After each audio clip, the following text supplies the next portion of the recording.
부동산 거래에서 제일 중요한 게 등기부등본입니다.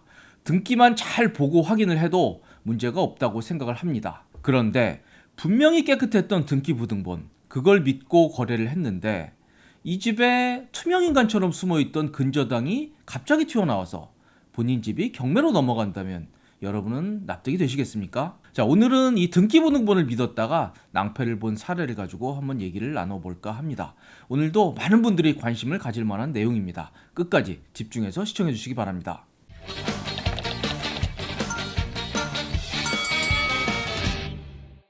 자, 이 내용은 최근에 KBS 인터넷 뉴스에서 보도한 내용입니다. KBS 장영준 기자가 취재해서 쓴 내용이고요. 자, 등기부 서류를 위조해 제 집이 날아갔습니다 라는 제목의 기사입니다. 자, 여기서 다룬 사연은 최근에 한 인터넷 커뮤니티 사이트에 올라온 사연입니다. 사연을 한번 소개해 보겠습니다. 자, 2017년에 이 피해자, 여기서 민원인이라고 부르겠습니다. 이 민원인이 강서구에 있는 빌라를 구입을 했습니다. 자, 집을 사는 과정에서 등기부를 확인을 했습니다. 그리고 이거는 중개업자 소개로 매매를 했거든요. 그래서 중개업자도 아마 등기부를 같이 확인을 했을 겁니다. 자, 그리고 이 민원인은 이 집을 사면서 은행으로부터 대출을 받았습니다. 한 시중 대형은행이었고요. 주택담보대출이었겠죠. 여기까지는 보통 일상적으로 집을 살 때의 정상적인 모습입니다. 그리고 아마 이 은행이 대출을 하는 과정에서 은행도 이 집에 대한 권리관계를 확인을 했을 것입니다. 아무 문제가 없었습니다. 그리고 이후에 이 집은 이 장인회사로 집을 넘겼다고 하네요. 그리고 이 과정에서 원래 있던 이 주택담보대출을 받았던 근저당은 깨끗이 말소가 됐습니다. 대출을 상환했기 때문에 그렇습니다. 그런데 3년 뒤, 이 집을 산 뒤 3년 뒤 2020년에 갑자기 소장이 날라왔습니다. 청천벽력 같은 일이었습니다. 나는 분명히 내 집에 대한 대출을 다 갚은 상황인데 왜 소장이 날라왔을까요? 자, 은행은 A은행이었는데요. 이 은행은 이 민원인이 처음에 집을 살 때 그때 대출을 받았던 그 은행이었습니다. 자, 그런데 알고 보니 A은행이 민원인에게 소송을 냈던 이유는 그 대출 때문이 아니었습니다. 다른 대출 때문이었습니다. 자, 이 집을 그러니까 전 주인이겠죠. 전 주인이 이 집에 대해서 공교롭게도 바로 A은행으로부터 대출을 받았던 겁니다. 자, 그런데 전 주인이 집을 팔면 그 집에 대한 근저당을 당연히 말소를 해야 되죠. 대출을 갚고. 그런데 그 전 주인은 그렇게 하지 않았습니다. 어떻게 했냐면요.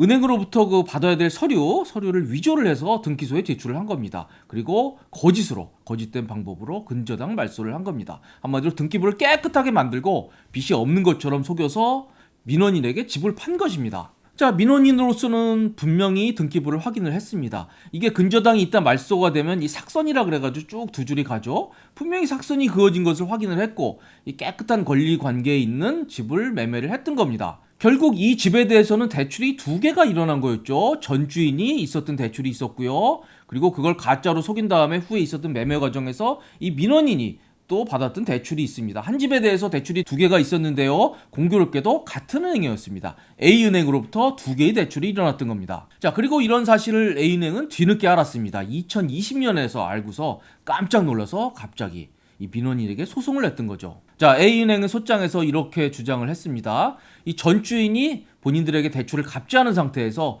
위조 서류를 제출을 했다. 그리고 거짓으로 근저당을 말소했기에 이 근저당은 복구해야 된다라고 그렇게 주장을 했습니다. 자, 한마디로 민원인 입장에서 황당한 일이죠. 본인은 등기부등본 믿고 그리고 매매를 한 거고 본인이 대출을 받았던 건 다 갚았는데 왜 내가 손해를 봐야 되느냐?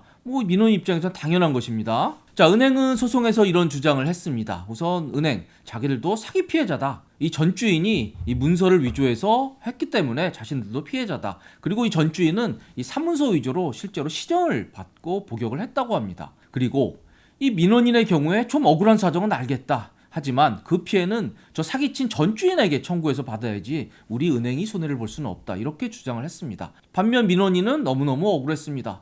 나는 국가가 발행하는 등기부등본을 믿고 분명히 근저당이 없다는 것을 믿고 매매를 한 거다. 그리고 또 있죠. 바로 이 집에 대해서 결국 중복대출이 일어난 건데 그 중복대출을 체크하지 못한 것은 은행 책임이다. 전 주인이 안 갚은 돈 때문에 내가 내 집을 날린다는 게 말이 되냐라고 주장을 했습니다. 상당히 일리가 있는 얘기였습니다. 그런데 법원은 과연 저런 민원인의 주장을 받아들였을까요? 안 받아들였습니다. 근저당을 복구해야 된다는 은행의 손을 들어줬습니다.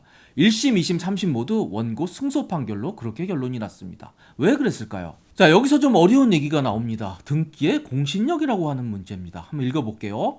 부동산 등기를 믿고 거래한 자는 비록 그 등기가 진실한 권리관계에 합치되지 않는다 하여도 거래한 자의 신뢰를 보호하는 등기의 효력을 바로 등기의 공신력이라고 합니다. 자, 한마디로 이 등기의 공신력은 이 외형적 사실을 믿고 거래한 사람을 보호하는 그런 법률적 효력을 말합니다. 한마디로 등기를 믿고 거래한 사람을 보호를 해주는 겁니다. 그런데 우리나라는 법률상 등기의 공신력을 인정하지 않습니다. 그런 규정이 없습니다. 그래서 등기상 그렇게 나와도 실제가 그렇지 않으면 실제에 따릅니다. 등기 믿고 거래한 것을 보호해주지 않습니다. 자, 이 경우도 등기부 등본은 깨끗했지만 실질적인 법률 관계는 분명히 긍저당이 살아있었고, 따라서 법원은 이 등기부의 효력보다는 실질적 법률 관계를 따져서 원고인, 은행에 손을 들어줬던 겁니다. 한마디로 등기의 공신력을 부인했던 겁니다. 자, 황당하죠? 뭐 이런 경우가 다 있습니까? 제가 요 등기 전문가인 법무사님에게 한번 이 얘기에 대해서 한번 물어봤습니다. 한번 들어보시죠. 자, 이번 사례 보면서 참 어이가 없어요. 이 등기를 믿을 수 없다는 겁니까? 우리나라는 그 등기의 공신력을 인정하지 않고요. 공시의 기능만을 담당하고 있습니다. 네. 왜냐면 우리나라 법이 등기의 형식적인 성립 요건만 갖추면 등기관이 다른 조사는 하지 않고 서류 심사만 해서 등기를 해줍니다. 아, 이 때문에 그 등기 내용이 진실과 많이 달라서 등기 관리자가 피해를 입는 경우도 더 발생하는데 네. 그렇다 하더라도 딱히 구제할 방도는 없는 현실입니다. 네. 그리고 등기관이 이렇게 실질적인 심사권이 없고요. 네. 서류 심사만으로도 이제 등기를 해주는 것이 등기관의 업무이기 때문에 네. 등기관에게 책임을 묻기도 어려운 게 현실이죠. 예. 그렇군요. 실질적인 심사권이 없으니까 뭐 책임도 물을 수 없다 뭐 이런 건데, 이게 등기의 공신력을 좀 인정할 수 있는 방법은 없을까요? 도대체 인정 안 한 이유가 뭐예요? 음, 등기의 공신력을 인정하기 위해서는 네. 등기에 관련된 모든 제방 법령을 다 뜯어 고쳐야 됩니다. 아, 등기관이 형식적인 심사가 아닌 이런 실질적인 심사를 통해 하기 때문에 네. 실질적 심사를 하게 되면 그 심사가 엄격하고 그리고 또 기간도 길고 그 거래 자체도 느려지게 되죠. 그렇죠. 그래서 공신력을 인정 안 하게 되는 지금 현실이 아, 있습니다. 한마디로 인정하게 되면 좀 더 번거로운 일들이 많이 있다는 말씀이시군요. 번거로운 일도 많고 시간도 많이 걸리기 때문에 거래 자체가 네. 빨리 원활하게 이루어지지 않게 되죠. 네. 그렇군요.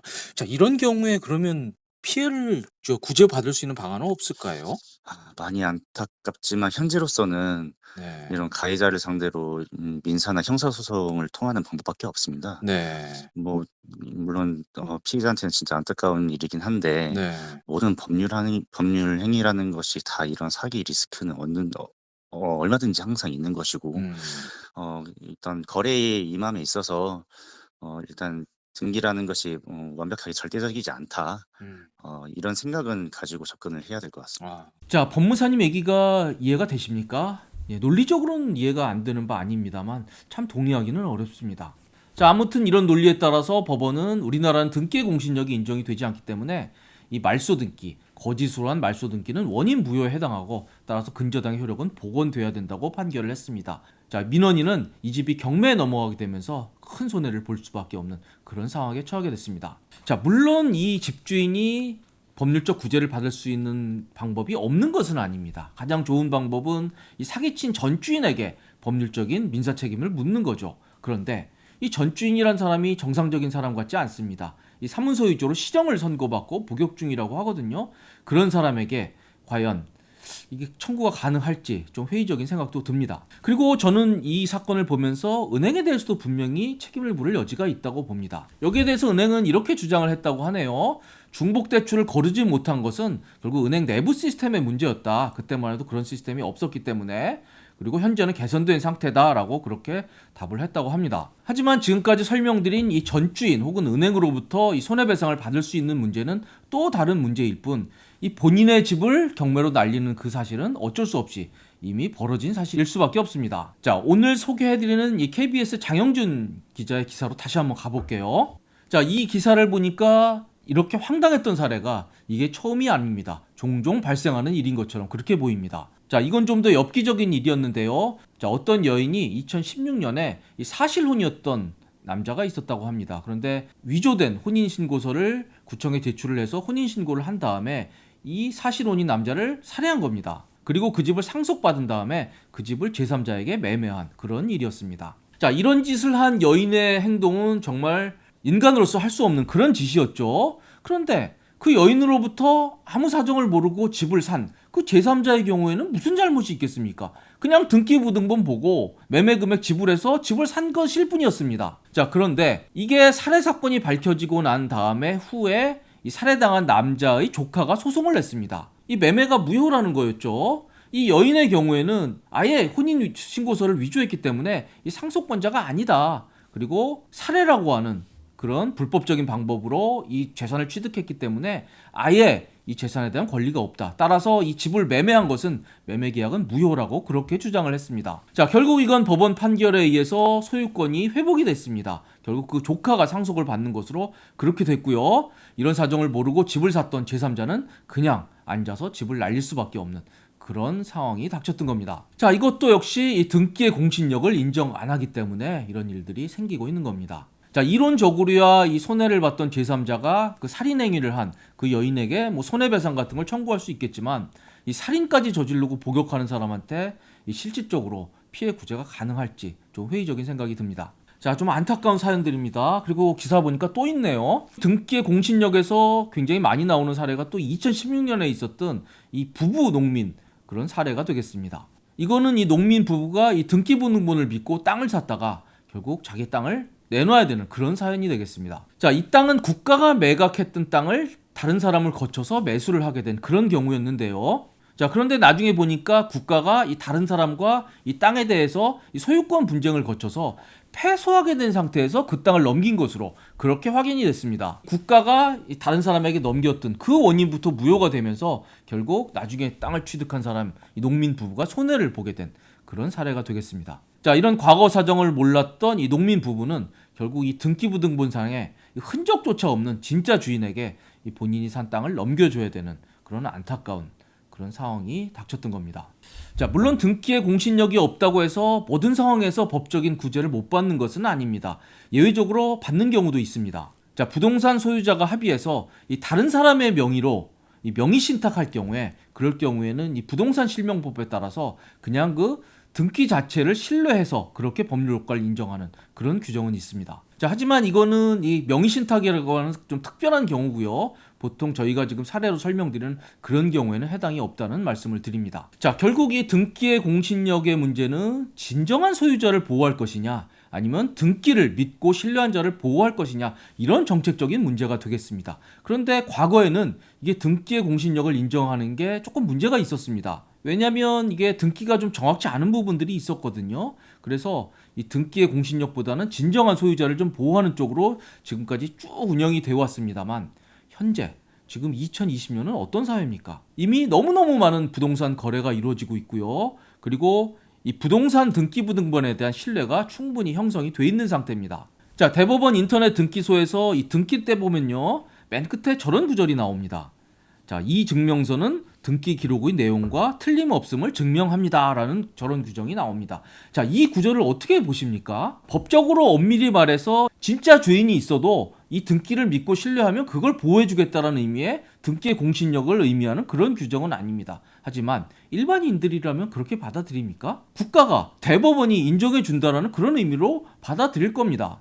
따라서 이런 등기부등본을 믿고 거래한 사람에 대해서 이 공신력을 인정 안 하고 손해를 보게 한다고 하면 이거 역시 좀 문제가 있다고 그렇게 생각이 됩니다. 자, 그래서 이 문제는 이 등기의 공신력을 인정하는 쪽으로 좀 입법이 되든지 아니면 이런 선의의 피해자들에 대해서 좀 피해 보상을 확실하게 받을 수 있는 그런 방안까지도 좀 연구가 됐으면 하는 생각을 해봅니다. 그리고 실제로 이 장영준 기자의 기사를 보니까요, 뭐 미국의 일부주 그리고 독일, 영국 이런 데서는 현재 등기의 공신력을 인정을 하고 있다고 합니다. 외국에도 없는 입법례가 아니네요. 자, 오늘 제가 소개해드린 사례는 물론 일상생활에서 흔히 일어나는 일은 아닙니다만 그럼에도 이 등기라고 하는 게 결코 절대적이지 않고 이 법률 행위에는 이 정도의 리스크는 따른다라는 점을 분명히 알아두셨으면 합니다. 저희는 지금까지 최근 인터넷 커뮤니티를 뜨겁게 달구고 있는 이 등기 위조 사건에 대해서 자세히 알아봤습니다. 오늘도 도움이 되셨다면 구독, 좋아요 부탁드리겠습니다.